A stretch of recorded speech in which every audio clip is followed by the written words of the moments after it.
এই মাছটার নাম হচ্ছে ব্রাঞ্জিনো। এখন আমি ব্রাঞ্জিনো সালে করব। তো এই দুইটা মাছ 4 কেজি ওজন। আমি 4 কেজি মাছে আমি 7 থেকে 8 কেজি পরিমাণ লবণ দিব। যতটা লবণ লাগবে আমার মাছটা ঢাকতে আমি ততটা লবণ দিয়ে দিব, ঠিক আছে? তো আমি লবণগুলো দিয়ে দিব এইখানে। পুরো সম্পূর্ণ মাছটা আমি ঢাইকা দিব।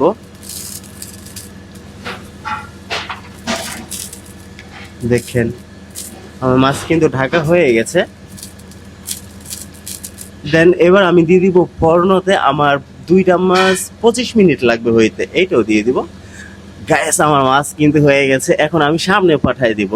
তো সামনে পাঠানোর আগে আমি একটু দেখে নিব যে আমার মাছটা আসলে হয়েছে কিনা। তো এইগুলা সরাই নিব এখান থেকে। দেখেন আমার মাছটা কিন্তু হয়ে গেছে গা, একটু পানি বের হইতেছে, তার মানে হয়ে গেছে গা। আমার এই ভিডিওটা যদি ভালো লাগে তাহলে সাবস্ক্রাইব করে আমার পাশে থাকবেন। আর আপনাদের জন্য আমি নতুন নতুন ভিডিও নিয়ে আসবো ইনশাআল্লাহ।